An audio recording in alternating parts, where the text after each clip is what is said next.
Bonjour à toutes et à tous et bienvenue dans Animedia, votre émission 100% cinéma d'animation. Je suis Sylvain, alias Flegmatique, et dans ce podcast, je vous fais voyager dans le monde merveilleux de l'animation. Au programme aujourd'hui, Malédiction, Jade et Arbre magique.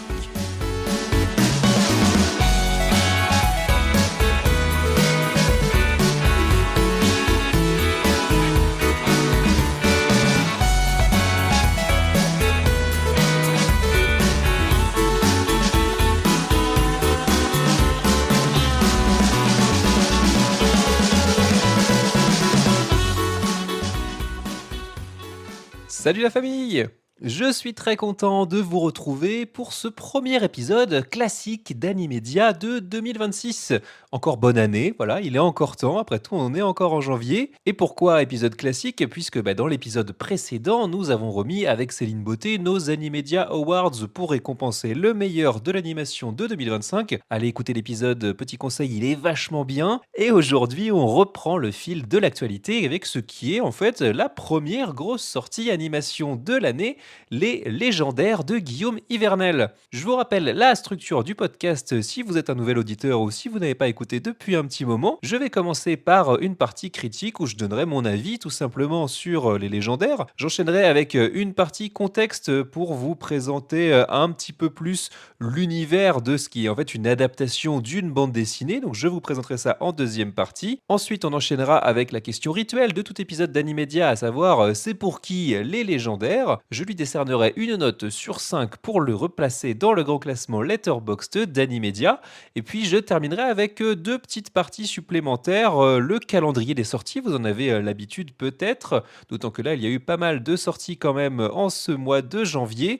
Et je terminerai avec un petit peu d'actu où je reviendrai sur les nominations pour les Oscars qui sont tombés il y a quelques jours. Et pour une fois, je le dis maintenant, si vous aimez Animedia, eh bien vous n'avez qu'une chose à faire. Allez, on va dire 4 choses à faire dans cet ordre. Likez, commentez, partagez et puis parlez-en autour de vous. C'est hyper important, c'est essentiel même pour faire connaître le podcast et l'aider à briller au milieu de ce monde nébuleux et démoniaque des algorithmes de plateforme. Allez, l'introduction est faite, c'est parti, on part pour Alysia.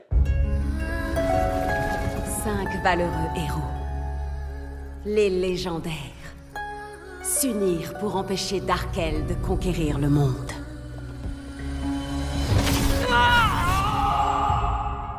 Tandis qu'ils affrontaient le sorcier, la pierre de Jovenia se brisa, condamnant nos peuples à vivre dans des corps d'enfants pour l'éternité. Si seulement quelqu'un pouvait inverser ce sort.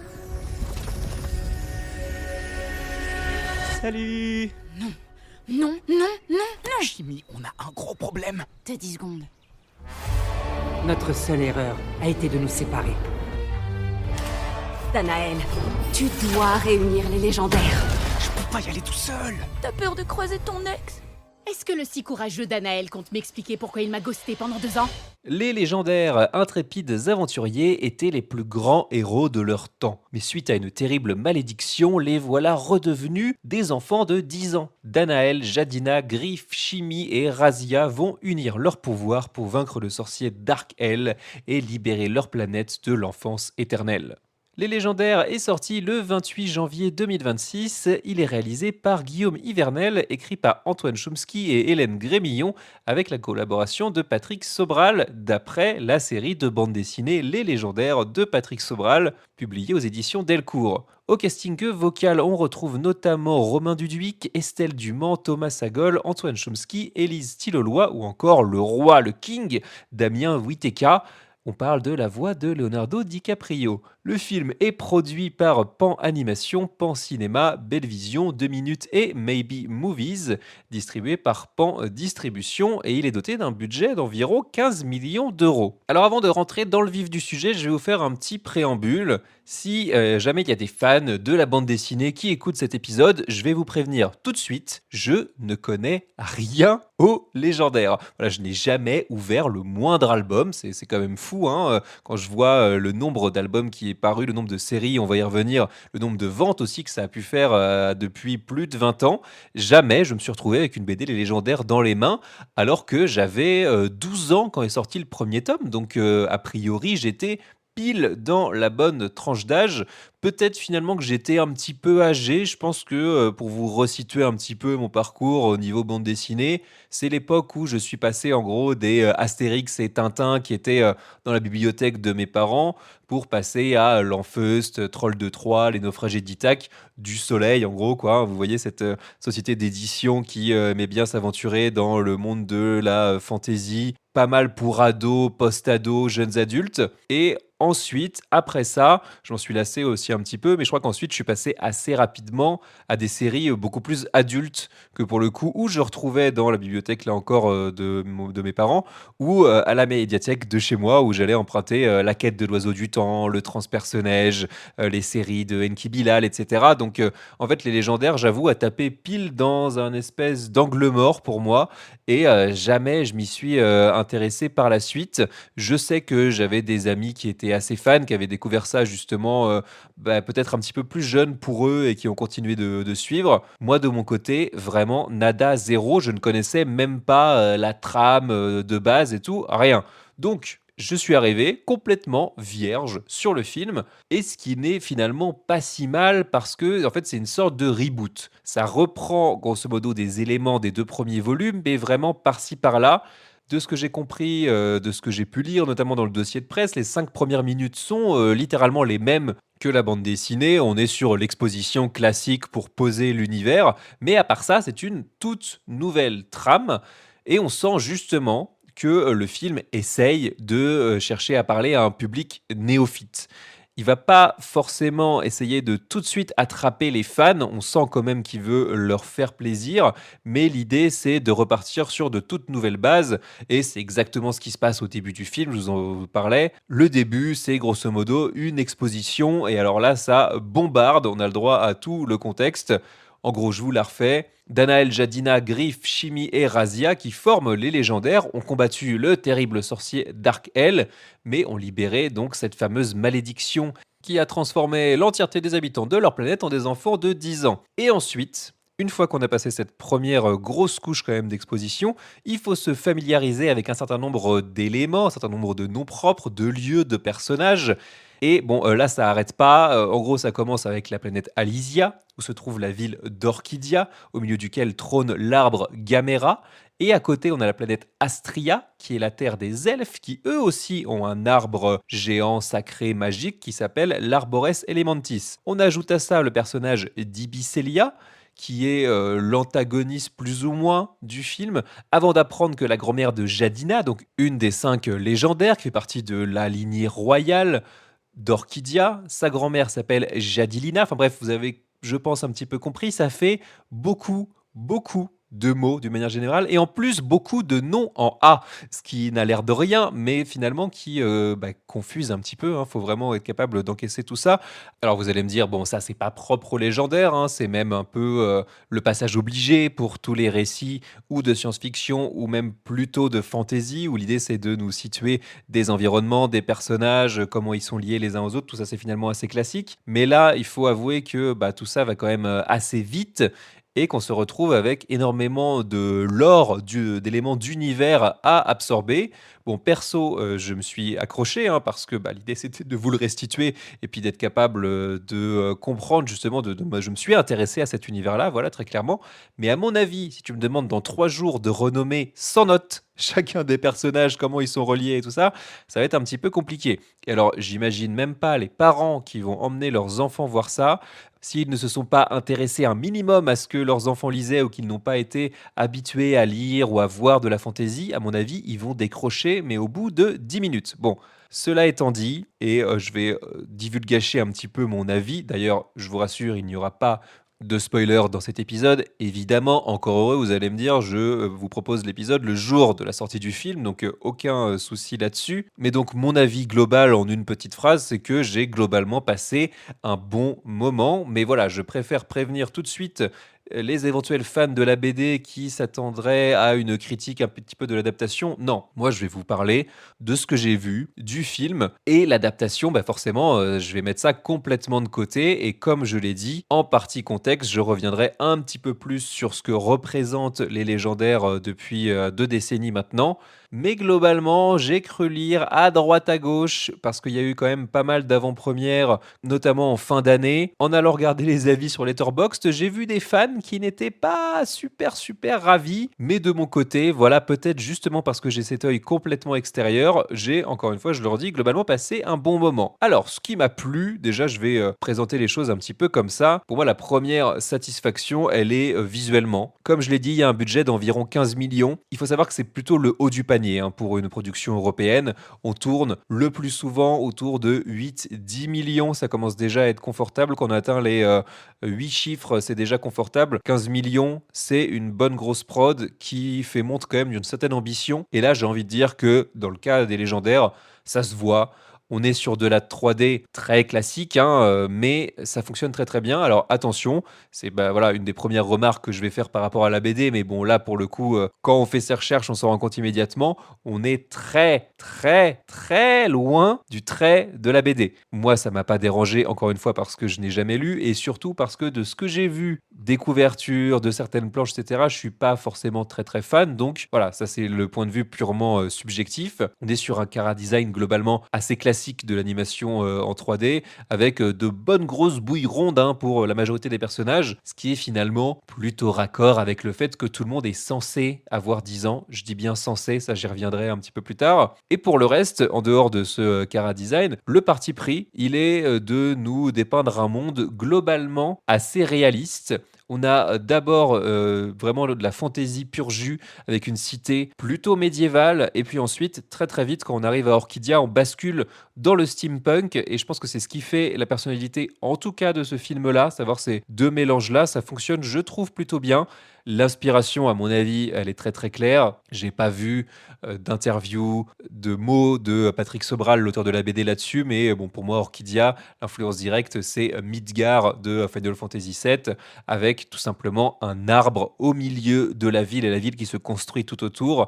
Et grosso modo, la ville, ce peuple, tire son énergie, ses ressources même de cet arbre dont il va puiser une sorte de carburant qu'il va distribuer un petit peu partout sur la planète. Donc voilà, il y a encore un mélange, justement, comment mieux mélanger, j'ai envie de vous dire, le steampunk et la fantasy que dans Final Fantasy VII. D'ailleurs, globalement, ce design, toutes les machines violentes, le reste de la ville, moi, ça m'a beaucoup plu. On reste principalement à Orchidia au niveau de l'intrigue du film. J'aurais aimé en voir davantage, j'avoue, du monde que, comme je le connais, pour ainsi dire, pas du tout. On aperçoit, voilà, au début, on a des premiers environnements. On a potentiellement la ville, l'ancienne civilisation du peuple de Griff. Là encore, on n'en verra pas plus. On a juste un petit plan large pour nous teaser ça, même si on comprend qu'on va y revenir dans un éventuel futur deuxième épisode, j'y reviendrai. C'est un petit peu frustrant, en tout cas pour des personnes comme moi qui auraient justement envie de creuser un petit peu cet univers. Mais justement, les plans larges, ça, le film, il est absolument pas radin là-dessus. Au contraire, hein, ça y va. On sent que justement, ce budget, il sert à ça, à montrer la ville dans sa globalité, à d'avoir énormément de plans larges, à montrer le plus possible, regarder ce qu'on a été capable de faire, regarder comment on a essayé de faire vivre, de rendre crédible le plus possible votre univers. On sent quand même l'ampleur du projet et ça, j'avoue que ça fait plaisir puisque on sent justement la différence avec des films qui auraient justement des budgets un petit peu plus modestes où on sent que la ville va se résumer à quelques rues, que voilà, on est plutôt sur des décors que sur réellement des univers. Là, non, vraiment, on est servi à ce niveau-là. Et voilà, quand on est fan de fantasy, tout simplement, ça fait plaisir. Et cette coexistence d'univers fantasy et steampunk, ça permet de faire rentrer ce qui est bien plus qu'un sous-texte, hein, qui est vraiment un des propos du film, autour à la fois de l'écologie, avec l'exploitation abusive, justement, de ces ressources naturelles. Hein. On a des personnages qui s'élèvent contre ça, hein, qui trouvent que ça va beaucoup trop loin. Et le contrôle des masses, où c'est un petit peu le plan du grand méchant, hein, sans surprise. Hein. L'idée, c'est de contrôler le peuple d'abord de la ville et puis de la planète tout entière, hein, pour tout simplement contrôler et dominer le monde. Ah, parce que c'est un grand méchant. Rappelez-vous, il s'appelle Dark Hell quand même, c'est très subtil. Ce qui n'est, bon, écologie, fascisme, c'est jamais un mauvais programme tant qu'on est pour l'un et contre l'autre, j'ai envie de vous dire. Donc c'est voilà des éléments qui peuvent paraître assez classiques, voire banals si on est un habitué de fantasy un petit peu plus adulte, mais pour moi voir ça dans un long métrage qui se dessine principalement aux enfants, aux pré-ados, aux ados, moi ça me va. Encore une fois, je souscris complètement à ce programme-là. Si on rentre un petit peu plus dans le spécifique, mon personnage préféré de toute cette bande, c'est Razia, où c'est le seul pour lequel j'ai trouvé vraiment une spécificité qui sort un petit peu du lot des grands archétypes de fantasy, on va y revenir. Pourquoi? Parce que c'est un gros bourrin, c'est clairement le tank de la bande, mais il est tendre et il a un grand cœur et on sent qu'il est hyper positif. Il a fait un bouquin de développement personnel, ce qui là encore est très très actuel, peut-être un petit peu trop. Mais bon, il fout des grandes claques, mais avec une espèce de bonhomie, de bonne humeur, de joie. Ça lui fait pas spécialement plaisir, mais bon, en tout cas, il est pas mécontent non plus, du moment que voilà, il arrive à se faire respecter et surtout, on comprend que ouais, il a une force physique et une force mentale aussi qui va au-delà de pas mal des autres personnages. Donc, c'est clairement mon petit chouchou de la bande, voilà. Autre point positif, je le donne comme ça un petit peu en mode bullet point, la musique qui est signée Cécile Corbel, qui est celle qui avait travaillé sur Arrietty et le monde des chapardeurs, donc un film Ghibli quand même, qui est une compositrice française qui de base est une harpiste et aussi une chanteuse avec une formation classique. Si vous ne connaissez pas l'histoire de Cécile Corbel et d'Arrietty et la manière dont elle est arrivée à travailler sur un film Ghibli, c'est hyper intéressant en soi et ça a l'air d'être quelqu'un de très chouette, Cécile Corbel. Là, elle ramène forcément sa patte dans la bande son à base de beaucoup de cordes. Il y a des harpes évidemment, mais aussi des voix et des instruments traditionnels. Je l'ai écouté en préparant ce podcast et vraiment la bande son qui est déjà disponible un petit peu partout fonctionne très bien hors film, donc pour moi c'est vraiment un des gros points forts du film. Globalement, Les Légendaires, on est sur un film fantasy, action, plutôt dynamique, vraiment encore une fois en termes d'action, on est servi, ça avance quand même assez vite, hein. Le film fait une petite heure et demie pour adapter quand même un univers foisonnant comme ça vous dit à quel point il faut avancer, hein. Faut que voilà, l'histoire et les personnages et l'action avancent. C'est un petit peu en pilote automatique, ça je vais y revenir, mais globalement, personnellement, je l'ai suivi sans déplaisir. Je pense que c'est un bon moment de divertissement en global, familial, accessible, pensé pour un public qui dépasse celui de la bande dessinée. C'est aussi une de ses principales limites et c'est là que je vais rentrer dans la partie des choses qui m'ont le moins plu. Et là aussi, je vais vous le faire un petit peu en mode bullet point, mais je vais d'abord commencer par tout ce qui m'a un petit peu gêné ou qui a un peu froissé mon entrée dans cet univers. J'ai pas mal de difficultés à intégrer comment cet univers fonctionne. Déjà, bon, tout le monde est censé avoir 10 ans dans cette histoire à cause de la malédiction que les légendaires ont déclenchée au début. Ok, d'abord cet âge, 10 ans, il est donné dans le synopsis, je suis pas sûr qu'il soit donné tel quel dans le film. Pour moi, ils ont plus. Voilà, c'est pas grand-chose, mais ça me gêne un petit peu. J'ai plus l'impression qu'on a affaire à des ados, voire des grands ados pour certains, que vraiment des enfants de 10 ans. Voilà, 10 ans, on n'est même pas encore au collège. La deuxième chose qui me gêne par rapport à ça, c'est que ça donne un character design plutôt homogène, puisque tout le monde est censé avoir le même âge. C'est pas évident de comprendre les relations de famille, parce que certes, les légendaires, eux, sont tous censés avoir plus ou moins le même âge, ça d'accord, mais on nous présente quand même ce qui leur fait office de père, de mère, de grand-père, de grand-mère, et ça, quand on connaît pas les personnages en question, il faut intégrer qu'en fait, ces personnages qui se ressemblent ont vraiment des liens de parenté très très différents.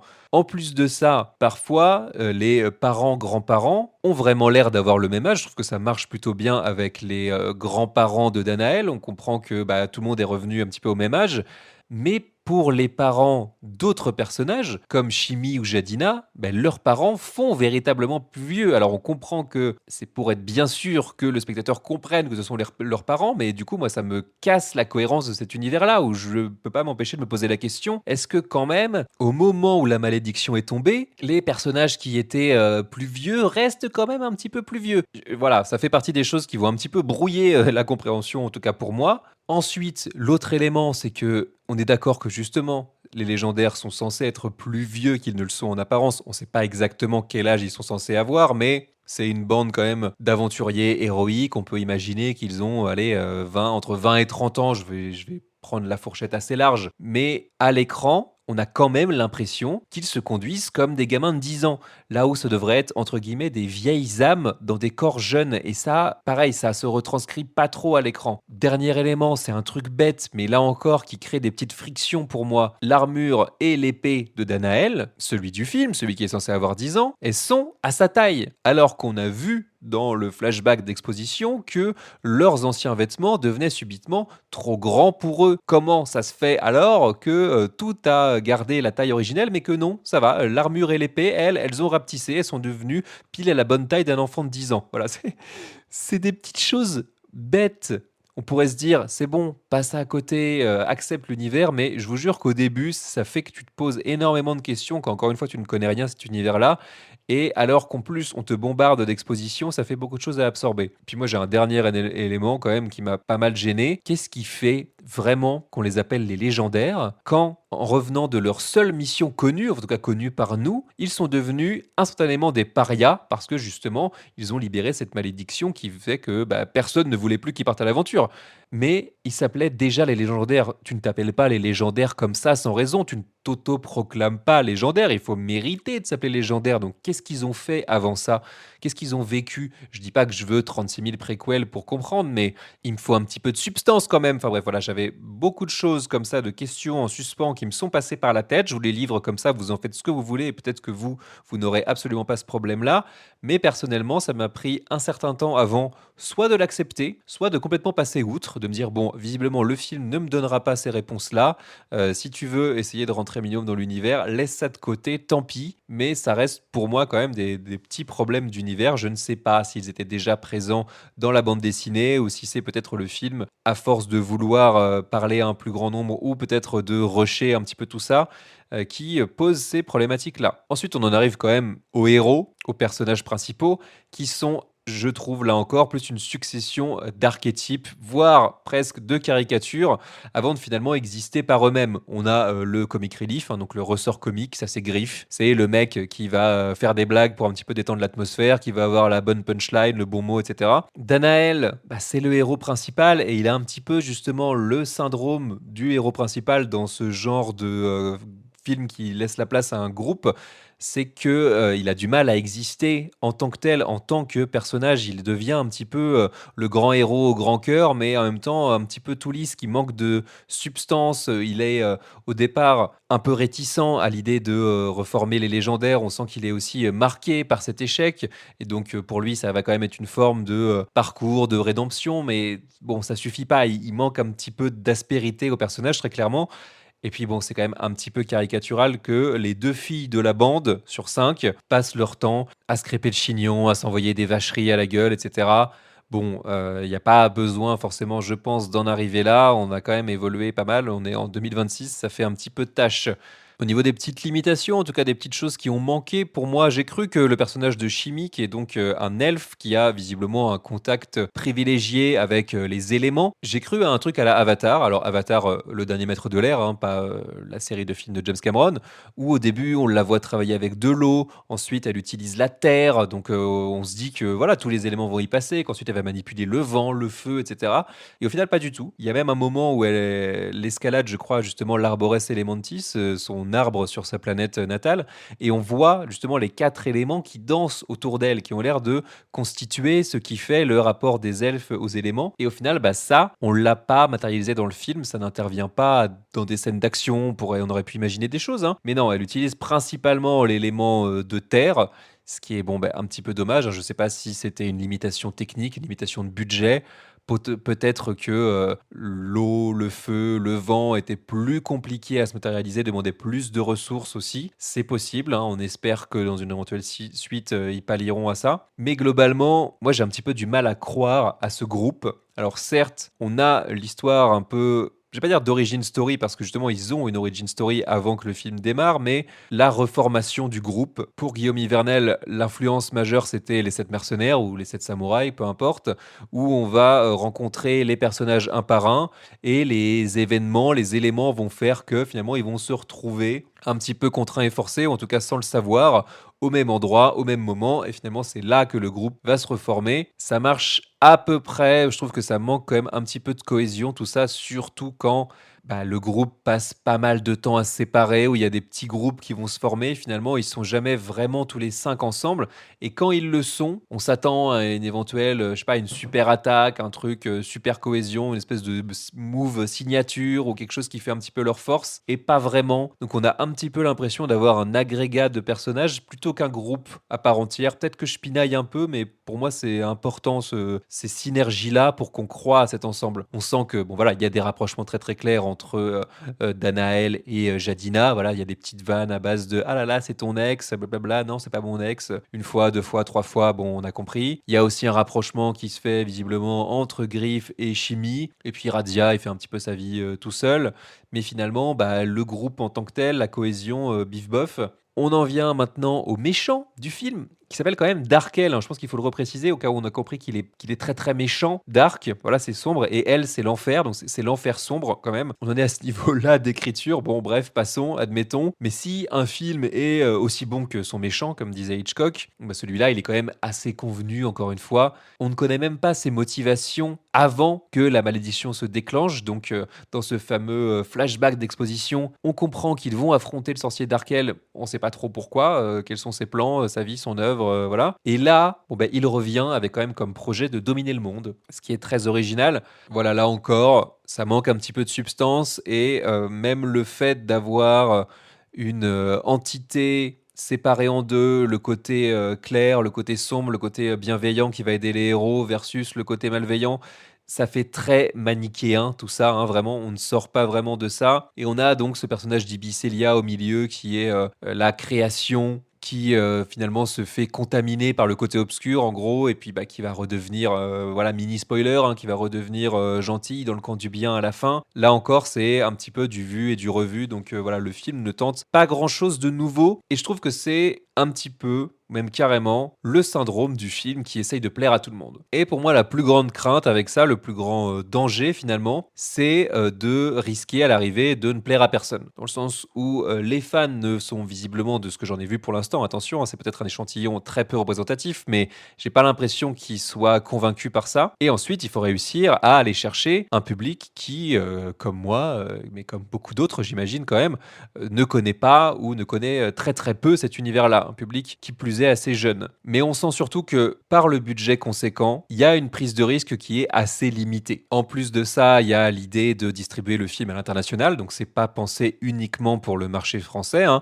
Et c'est vrai que ça a un peu les atours du film de fantasy 101, si vous voulez, donc finalement il n'y a pas de raison que ça ne plaise qu'en France, il n'y a pas d'éléments qui le raccrochent particulièrement à la France, plus que de raison, c'est pas clair-obscur Expédition 33, si vous voulez, hein. Ils sont pas là à se balader en marinière avec leur baguette sous le bras, pas du tout, donc ça a cette possibilité-là. Mais en même temps, le fait que ce soit très générique fait un peu que ça risque de passer inaperçu. Donc pour moi, c'est vraiment un film qui marche sur cette crête-là, très très fine. J'espère vraiment qu'il va trouver son public parce que c'est un film auquel je souhaite globalement beaucoup de bien, hein. Moi, d'une manière générale, j'aime voir des films ambitieux et en tout cas, si ça ne l'est pas forcément à travers ce qu'il raconte, son budget, lui, prouve que ses créateurs y croient. Et je pense qu'ils ont raison d'y croire. Ils y croient tellement d'ailleurs qu'il y a cette envie très claire d'entamer une franchise, comme c'est un petit peu le cas avec tout de nos jours. Mais on a une dernière scène qui ouvre vers une suite, ce qui est toujours un petit peu casse-gueule. Là encore, je vais revenir à Avatar, le film live, peut-être les 3 qui l'ont vu. Je sais pas si vous vous souvenez de une scène, je sais plus si c'était une scène post-générique ou pré-générique, enfin voilà, où on nous présente un personnage hyper important de la série animée qui va d'un coup se révéler et, dans le deuxième film live qui n'a jamais existé parce que le film a été un énorme bide. Donc en fait, ça peut toujours avoir un effet un peu chelou quand on nous présente une suite qui potentiellement n'arrivera jamais, parce que je ne souhaite encore une fois pas du tout, mais il y a un petit peu un côté cahier des charges, voilà, c'est ça, dans la création de ce projet. De ce que j'ai lu, là encore, c'est un film dont l'écriture a commencé 1 an avant le Covid, qui a été pas mal ralenti justement, à cause de ça et je me demande si le film n'arrive pas justement un petit peu tard, dans le sens où, la bande dessinée s'est terminée, la trame principale en 2020. On est déjà quand même, 5-6 ans plus tard. Le public forcément de la bande dessinée, il a quand même pas mal grandi. Il a aussi eu l'occasion de se renouveler et de d'augmenter. Mais quand même, peut-être que la hype est un petit peu passée et en même temps, sur le timing de sortie à proprement parler, je me demande s'il n'arrive pas, au contraire, un poil tôt. Dans le sens où là, il sort donc le 28 janvier, les vacances d'hiver commencent le 7 février avec la première zone et durent jusqu'au 8 mars. Donc en fait, j'espère surtout qu'il aura l'occasion d'être exploité dans suffisamment de salles pendant les vacances. C'est clairement un film familial à voir pendant les vacances, mais je me demande juste si voilà, il fallait pas le sortir 1 ou 2 semaines plus tard. En tout cas, malgré toutes ces petites réserves, hein, c'est mon rôle aussi, hein, j'essaie de vous faire la critique la plus exhaustive possible, et puis bah, c'est ce que j'ai ressenti en voyant le film. De toute façon, je ne vais pas vous le cacher. Je trouve quand même qu'on est voilà, face à un divertissement tout à fait solide, extrêmement bien fait, bien pensé, bien calibré pour plaire au plus grand nombre, ça c'est une évidence. Vous ne trouverez pas d'aspérité, vous ne trouverez pas énormément de nouveautés là-dedans, mais c'est encore une fois, je trouve, correctement fait. Si on est un petit peu peut-être indulgent par rapport à l'adaptation quand on est un fan, et si on est prêt à découvrir un nouvel univers quand on est totalement néophyte. Les légendaires sont de retour. Un câlin pour fêter ça. C'est Arkel. Il est temps d'unifier les peuples d'Alysia sous une seule et même bannière. À 3, on attaque. En avant. Mais qu'est-ce qu'il fait? J'ai même pas dit un. Voici le temps des sorties. En 3 mots. Dangereux, efficace, super cool. Ça en fait 4, gros malin. Suivre les étoiles, devenir légendaire. De la magie noire. Ensemble raviver. Légendaire uni un jour, légendaire uni toujours. La lumière. C'est pas génial d'être à nouveau tous ensemble? Ah, j'aurais dû rester chez moi. On en arrive à la partie contexte où je vais vous parler plus globalement des légendaires, la saga en bande dessinée. Alors, ça va être une partie peut-être un petit peu plus courte que d'habitude, hein, puisque je le répète, je n'ai pas lu, mais c'est au moins pour vous donner des éléments pour comprendre que tout ça ne sort pas de nulle part. Bien au contraire, puisque l'histoire principale des légendaires aujourd'hui, c'est 23 tomes qui ont été publiés entre 2004 et 2020. Ça, c'est pour la trame principale. Mais à côté de ça, il y a aussi 8 séries dérivées, rien que ça. Je vais pas tous vous les lister, hein. Elles s'appellent Origine, Parodia, Résistance, il y en a un certain nombre, dont parmi ces 8, un roman et une adaptation en manga qui s'appelle Les Légendaires Saga. Au total, aujourd'hui, c'est le chiffre qui a été donné, 11 millions d'albums des légendaires ont été vendus, toutes séries confondues, donc depuis le lancement en 2004. Et depuis le début des années 2010, il faut savoir que les albums ont trusté le haut des top ventes BD, mais pas que, hein. Ils se retrouvent aussi régulièrement dans le top des ventes livres depuis leur sortie. Donc c'est vraiment un phénomène assez exceptionnel en librairie depuis une quinzaine d'années. Et j'avoue que c'est ce qui m'étonne encore plus de voir que je suis passé de mon côté complètement à côté. Mais en plus de ça, Les Légendaires, c'est aussi une série d'animation en 26 épisodes de 21 minutes qui a été diffusée sur TF1 entre avril 2017 et juillet 2018.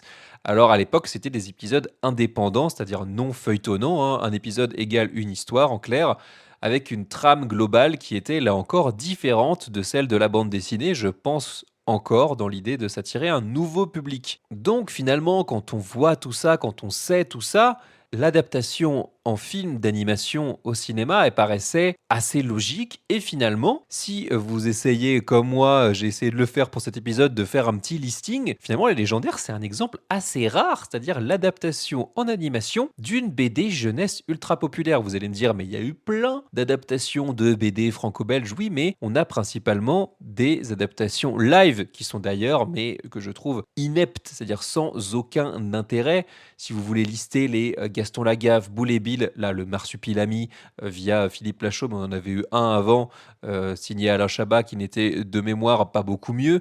On a eu Benoît Brisefer, Is No Good. Le prochain, ça va être Rahan par Michael Youn, alors qu'on avait quelqu'un comme Christophe Gans, donc le réalisateur du Pacte des loups, qui voulait monter ce projet depuis des années et des années, ça ne s'est jamais fait. On a un petit problème, en tout cas, les ponts ne sont pas si clairs que ça entre bande dessinée, qui plus est jeunesse, et cinéma d'animation. Alors on a quelques exemples en France, bien sûr, hein.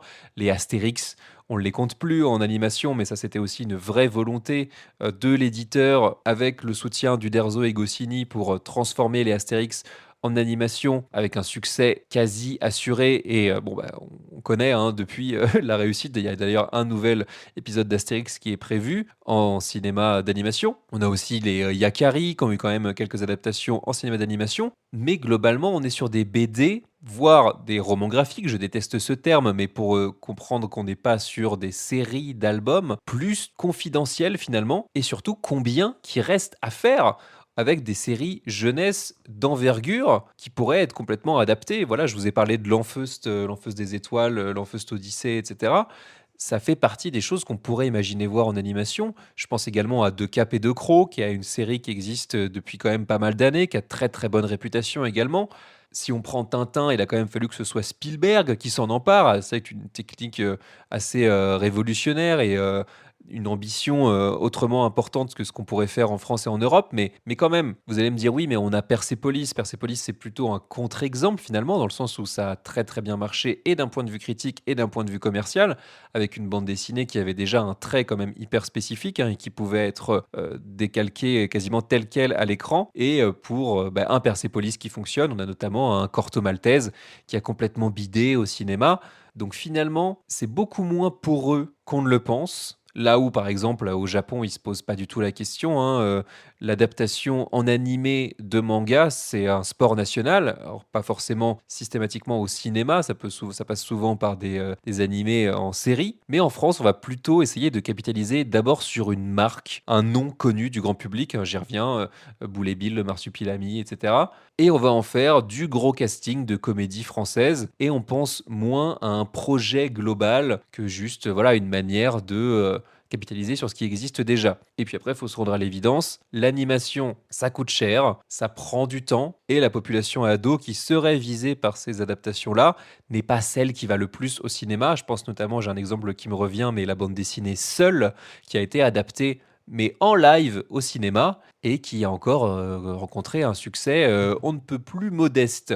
Et puis le moment où j'étais en train de développer ce sujet pendant que je faisais mes recherches, je suis tombé sur un livre, un énorme ouvrage de 560 pages qui s'appelle justement Bande dessinée et cinéma d'animation et qui traite justement du lien entre ces deux univers, qui est le résultat de colloques organisés par la société Nef Animation, qui a amené plusieurs auteurs à collaborer sur cet ouvrage pour essayer d'en faire un petit peu l'ouvrage de référence sur les liens, encore une fois, entre ces deux univers. Donc si jamais vous souhaitez creuser le sujet, je pense que vous avez vraiment le bouquin qu'il vous faut. Je vous mets le lien en description. Et ce qui est très drôle aussi, c'est que la couverture représente un des personnages du film Les Maîtres du Temps, qui a été chroniqué dans un des premiers épisodes d'Animedia, qui est justement un exemple assez concret de ces liens entre bande dessinée et cinéma d'animation, puisqu'il a été dessiné et scénarisé notamment par Jean Giraud, alias Moebius. Donc voilà, je vous disais en commentaire que Les Légendaires était un film qui prenait finalement assez peu de risques dans sa trame, mais un projet de cette envergure-là pour une adaptation en bande dessinée jeunesse est finalement un projet suffisamment rare et courageux pour être signalé. Et puis venez me dire, vous, de votre côté, en commentaire, la série BD de votre enfance ou pas d'ailleurs, la série de bande dessinée au sens large, que vous aimeriez voir adaptée au cinéma en animation, ça m'intéresse. Moi, je crois que de mon côté, ça serait une série que j'ai découvert assez récemment, alors en 3 volumes, qui s'appelle Le Dernier Atlas. Et ça, j'avoue, ça me ferait énormément plaisir de voir ça sur grand écran. En plus, c'est une uchronie, donc tout ce que j'adore, une relecture de l'histoire. Je trouve toujours ça hyper passionnant. Allez, on en arrive à la question rituelle de tout épisode d'Animedia, à savoir, c'est pour qui les légendaires? Eh bien, je vous l'ai dit instinctivement, personnellement, j'aurais dit les fans de la bande dessinée, Mais encore une fois, au vu des premiers retours que j'ai pu lire à droite à gauche, je me suis mis à en douter. Je suis plus tout à fait sûr que c'est eux, à la fois que la production visait et en même temps, qui seraient les premiers satisfaits par, ce qui ressort de ce film. Donc si je prends à l'inverse mon exemple à moi, eh bien je dirais peut-être plutôt pour ceux finalement qui n'y connaissent rien à la BD, à l'univers, mais qui, d'une manière générale quand même, je pense, ont une appétence pour les récits de fantasy qui sont, capables d'emmagasiner, comme j'ai dit, un certain nombre d'informations, d'éléments de lore et ça reste, je trouve, une bonne entrée dans l'univers qui peut donner, envie de s'y intéresser. Et d'ailleurs, probablement que l'idée c'est ça, hein. Vous avez un premier élément, une première brique avec le film et puis, bah, si vous aimez, hop, vous avez, toutes les bandes dessinées, disponibles, dans les rayonnages chez vos libraires préférés, n'hésitez pas.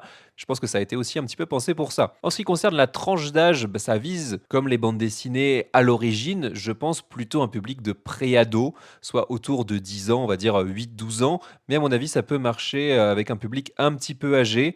Alors j'ai lu là encore dans les critiques qui sont faites au film que, bah, le film est justement un petit peu trop enfantin, là où les bandes dessinées, avec le temps, deviennent un petit peu plus matures, un petit peu plus dark et cetera. C'est probablement le cas, hein, je remets absolument pas en question ce que vous dites, mais je pense que, si, on va relire les premiers tomes des bandes dessinées, on reste sur un ton et un public relativement similaires à celui que vise le film. En revanche, à mon avis, ça va être assez compliqué, je pense, pour des adultes qui n'auraient pas du tout grandi avec, la bande dessinée. Donc peut-être les futurs accompagnants, si vos enfants sont, hyper fans et que vous ne pipez rien d'une manière générale à la fantaisie, préparez-vous à passer 1 heure et demie, peut-être un poil longue, ou alors qui sait que voilà, le spectacle va vous emporter, c'est tout à fait possible aussi. Et évidemment, ce n'est pas pour vous si vous êtes allergique à la fantaisie et à tous ces codes, voilà, parce que alors là, ça déborde de partout. Pour la note qui va replacer les légendaires dans le grand classement Letterboxd d'Animedia, je vais lui décerner la note de 3 sur 5. On va commencer avec les points positifs. Je l'ai déjà dit, je vais aller assez vite. Il y a des moyens, voilà, 15 millions, encore une fois, on y revient, c'est le chiffre qui est tombé. Ça se voit globalement.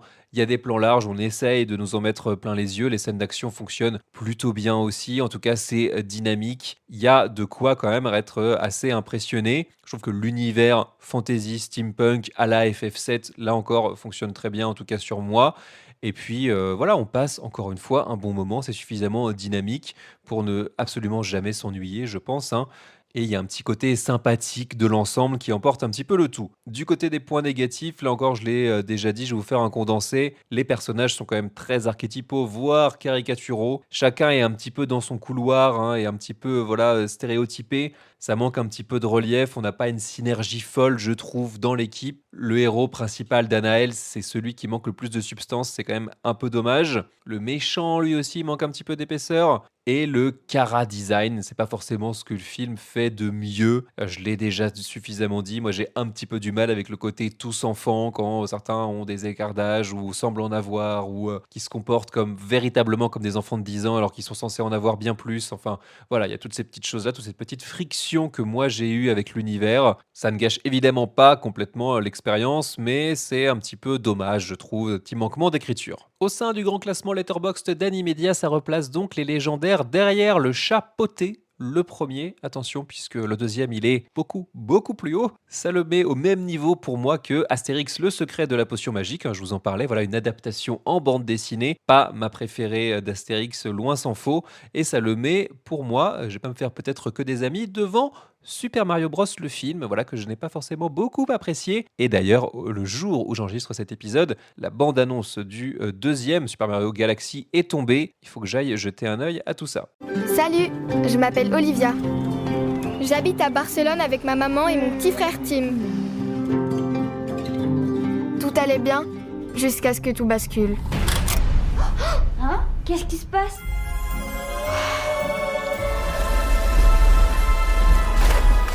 Ils vont nous expulser de la maison. Et moi, je suis tombée de très haut.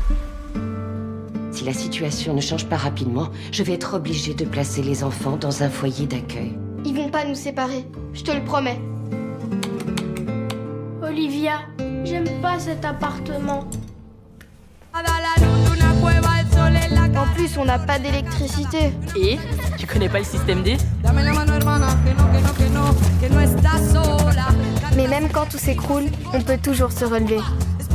Grâce à l'amitié, Le plus important pour moi, c'est qu'on soit ensemble tous les deux.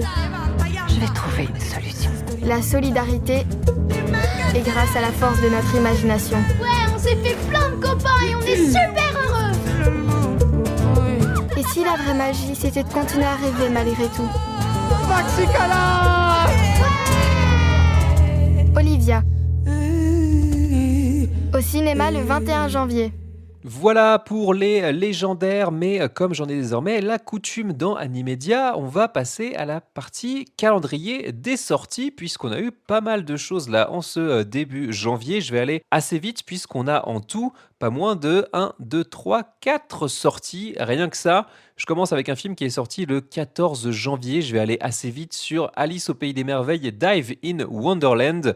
Un film d'animation japonais en 2D de Toshiya Shinohara. Pourquoi je vais aller assez vite? Parce que, 2 semaines après sa sortie, je suis pas sûr qu'il soit encore disponible dans énormément de cinéma. Qu'est-ce que ça raconte? C'est l'histoire de Lise, une étudiante en quête désespérée d'un boulot et qui se retrouve projetée dans le pays des merveilles suite à une lettre reçue de sa grand-mère disparue qui était fan du bouquin d'Alice au Pays des Merveilles et qui a carrément créé un immense parc à thème. C'est assez compliqué parce que on sent que c'est un film qui essaye de dire quelque chose, ou en tout cas qui a des choses à dire sur cette nouvelle génération japonaise qui cherche tellement à se fondre dans le moule du capitalisme, de faire comme tout le monde, c'est-à-dire de trouver un boulot, de s'insérer dans la vie active, qu'elle en perd finalement toute identité, toute aspiration. C'est ce que raconte le film, c'est que ce personnage-là, il a du mal à trouver ses propres idées propres, ce qui fait sa singularité par rapport à tant d'autres. C'est aussi pour ça qu'elle a du mal à trouver, qu'elle a du mal à être rappelée, qu'elle a du mal à exprimer ce qui la différencie des autres. Et tout ça,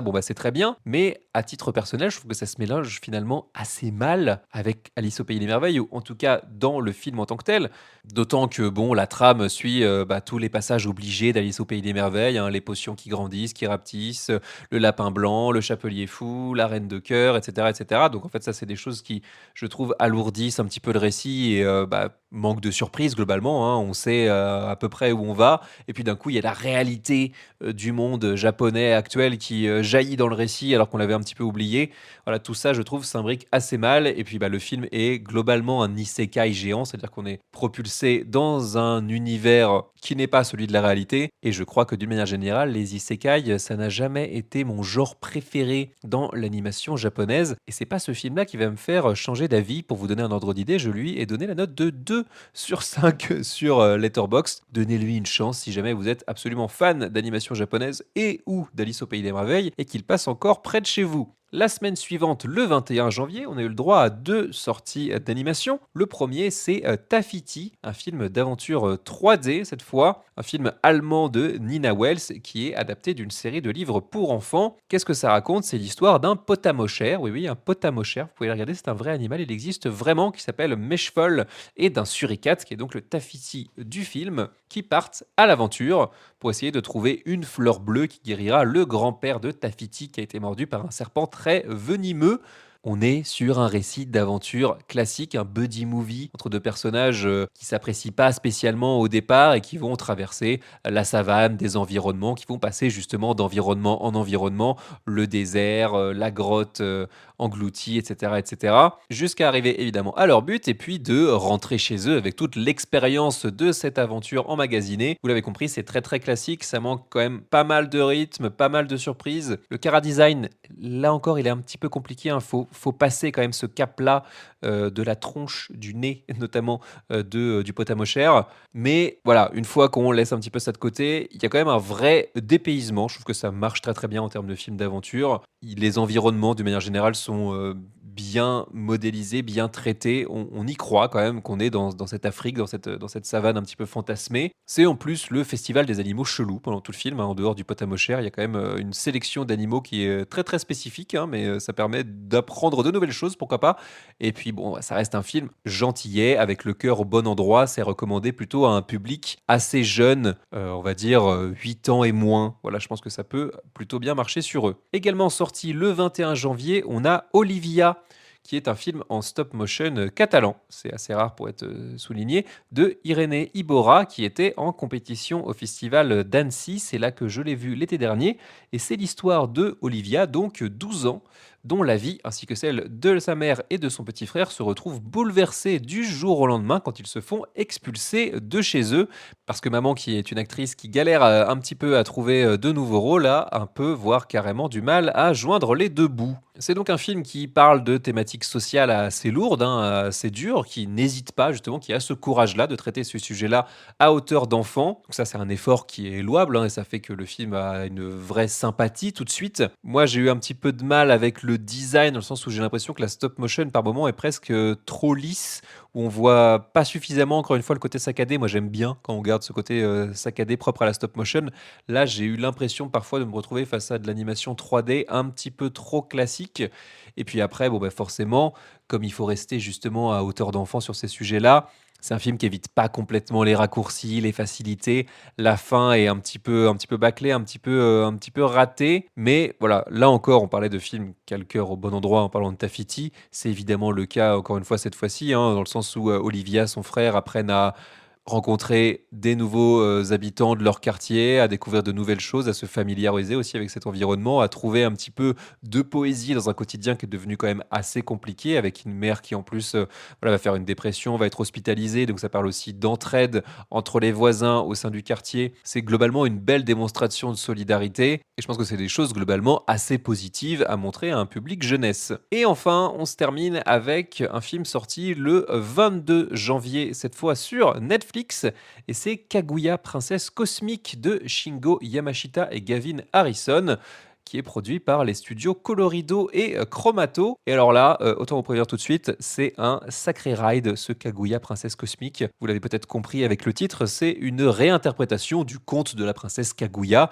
à savoir cette princesse venue de la Lune qui est trouvée à la base dans un bambou et qui est élevée par un vieil homme qui va grandir très très vite et ensuite va être tellement belle que ça va savoir dans tout le pays et qui va être courtisée par énormément de prétendants jusqu'à ce que finalement son temps sur Terre soit révolu et qu'elle se fasse ramener sur la Lune par son peuple. Sauf que là, ça se passe dans le monde d'aujourd'hui où Kaguya n'apparaît pas dans un bambou mais dans un poteau téléphonique.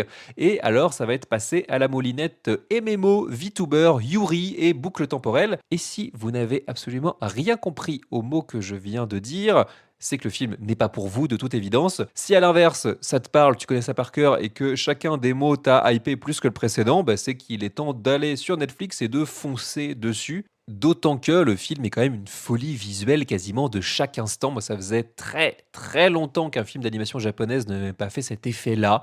Je trouve ça assez dingue d'avoir non seulement cette qualité, mais aussi cette frénésie au niveau des images. Alors par contre, c'est vraiment de l'animation japonaise 101, là encore ultra, enfin, je vais pas dire classique, mais ça reprend tous les poncifs, tous les codes de l'animation japonaise, énormément de personnages chibi, énormément d'expressions exagérées, j'ai envie de dire un poil d'hystérie aussi au niveau des personnages, et tout ça pendant 2h20, donc autant dire qu'il faut quand même s'accrocher, mais c'est aussi une véritable prouesse technique d'arriver à tenir ce niveau d'animation de qualité pendant quelque chose d'aussi long. Et c'est dire, là, je pense, la démesure du projet à la base. C'est presque un petit peu n'importe quoi de faire ce genre de film aujourd'hui. C'est pour ça aussi, je pense que ça sort sur Netflix. On aime aussi que Netflix donne la chance à ces projets-là complètement frappadingues d'exister. Donc ça vise quand même un public très très niche. C'est une évidence. Je pense que vous saurez au bout de 1 minute 30 si ça vous parle ou pas. J'avoue qu'il a fallu que je m'accroche un petit peu. Tu sens quand même les 2h20 passées. À mon avis, il y a une bonne demi-heure de trop minimum dans le film. D'autant qu'on nous rajoute une deuxième fin par-dessus la première. Enfin voilà, ça tire un petit peu en longueur. Mais waouh, enfin vraiment, je leur dis, mais quel ride! Et je m'attendais pas à ça, à être soufflé à ce point-là. C'est bordélique, ça part dans tous les sens. Je lui ai mis la note de 3,5 sur 5 parce que si je mets uniquement l'aspect visuel, délire, trip du truc, ça va beaucoup plus haut. Mais en même temps, le sujet a quand même pas mal de mal à me parler. C'est assez éloigné de mes codes, de mes habitudes. Le côté youtubeur en IA avec, oui, j'ai pas dit, mais c'est aussi une idol, donc il y a des moments chantés et l'hyper pop japonaise, waouh, faut être capable aussi d'encaisser tout ça. Donc voilà, niche, faut le savoir, mais si c'est pour vous à 2000%. Et on se termine enfin avec un petit point actu pour vous parler des nominations pour les Oscars qui sont tombées il y a quelques jours. Ça va aller assez vite parce qu'il y a absolument aucune surprise pour la catégorie Oscar du meilleur film d'animation. On a K-pop Demon Hunters, Arco, Amélie et la métaphysique des tubes, Elio et Zootopie 2. Et avant de vous commenter un petit peu tout ça, je peux d'ores et déjà vous dire qu'il y a un épisode pour chacun des films que je viens de citer. J'ai regroupé K-pop Demon Hunters et Elio dans mon épisode de l'été dernier. Mais alors pour le reste, ça se trouve en scrollant sur votre appli de podcast dédié. Vous pouvez écouter ou réécouter ça, n'est-ce pas incroyable? Avec notamment, je le redis parce que j'en suis très fier, une interview de Maëlys Valade et Liane Chohan, les deux réalisateurs d'Amélie et la métaphysique des tubes. Zéro surprise dans ces nominations, c'est presque un petit peu désolant dans le sens où on sent que l'Académie ne s'est vraiment pas fait chier, voilà, je vais le dire comme je le pense. Pour K-pop Demon Hunters, Arco et Amélie, c'est assez logique dans le sens où on avait le sentiment que c'était de toute façon les gros favoris qui se répètent dans les différentes cérémonies jusque-là. Zootopie 2, on peut l'accepter, on peut louer à la fois le succès commercial assez indéniable, hein, c'est devenu le plus gros film d'animation occidental de tous les temps au box-office, hein, qui a même carrément dépassé Vice Versa 2, ça a fait un petit peu moins de bruit, mais quand même c'est à noter. Il y a une vraie performance artistique, technique, je n'ai pas apprécié le film plus que ça, mais on peut considérer qu'il a sa place. K-pop Demon Hunters, c'est même pas un choix, c'était l'évidence de l'évidence. Il a remporté le Golden Globe, c'est l'immense favori pour cette cérémonie là encore. Je serais très très surpris qu'il ne reparte pas avec la statuette, mais à côté, on peut considérer que Elio, par exemple, bon, il fallait nommer Pixar, enfin, dites-le clairement, il fallait non seulement Disney, mais aussi Pixar, puisque à partir du moment où on nomme Elio, on pourrait nommer quasiment la moitié de la production d'animation de l'année. Pas de Bad Guys 2, par exemple, pas de Dogman, pour ne citer que des productions occidentales, puisqu'apparemment c'est un petit peu le seul spectre. Et alors, animation japonaise, zéro, nada, absente. Peut-être que pour eux, le Rise Arc de Chainsaw Man, c'est un petit peu trop loin de leur cercle de vision. Un Neudja 2, bon, je peux comprendre, entre les rapports diplomatiques récents entre la Chine et les États-Unis, qu'on n'ait peut-être pas envie de mettre ça en avant plus que ça au niveau des Oscars, mais ça reste une vraie performance technique et en plus de ça, le carton astronomique de l'année au box-office mondial, principalement au box-office chinois, mais quand même, on aurait pu souligner ça, ne pas lui donner la statuette, je peux le comprendre, mais peut-être quand même le mettre en avant, le mettre sur la carte au moins, non, même pas. C'est encore une fois très décevant, on n'est pas tellement surpris. Peut-être ce qui est un peu plus dommage encore par rapport à l'an dernier, c'est que à part pour Golden, donc la chanson de K-pop Demon Hunters, qui est nommée à juste titre en tant que meilleure chanson, je sais même pas pourquoi ils se sont embêtés à nommer d'autres chansons dans cette catégorie-là, c'est évident qu'il va repartir avec la statuette. Bref, l'animation en dehors de ça n'est absolument nulle part dans aucune des catégories. Et pourquoi je vous pointe ça particulièrement du doigt? Vous pourriez vous dire, c'est normal. Non, c'est pas normal. Enfin, c'est pas normal dans le sens où un film d'animation, il peut tout à fait concourir dans d'autres catégories. Pour vous donner un ordre d'idée, l'an dernier, Le Robot Sauvage avait été nommé dans les catégories meilleur son et meilleure musique de film, en plus de la catégorie meilleur film d'animation. Et Flo, lui, était nommé également dans meilleur film international, donc quand même, c'est pas rien. Et là, cette année, rien de plus que ça. Voilà, l'animation reste cantonnée à l'animation. Et puis, surtout, ne venez pas réclamer un petit peu plus que ça. On n'est pas surpris, je ne suis pas surpris pour être honnête, malheureusement. Mais ça fait toujours un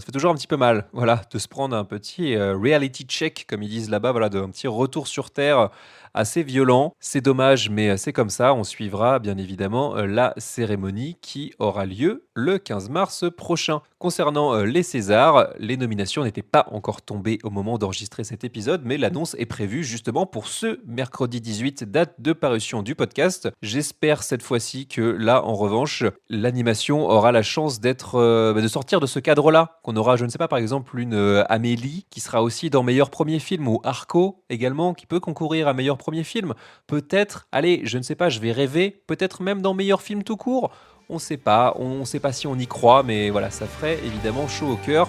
Suivez-moi sur les réseaux pour être tenu au courant de ça, ce qui me fait évidemment une habile transition pour vous dire de suivre Animedia partout, puisque je poste du contenu différent sur chaque réseau Instagram, Blue Sky ou TikTok, c'est @animedia podcast pour retrouver ce que je fais en dehors des épisodes. Et puis bien sûr, ça je vous l'avais dit en début d'épisode, mais je vous le redis, abonnez-vous, laissez-moi un maximum d'étoiles, des pouces sur la plateforme de podcast de votre choix. C'est hyper important pour aider au référencement du podcast.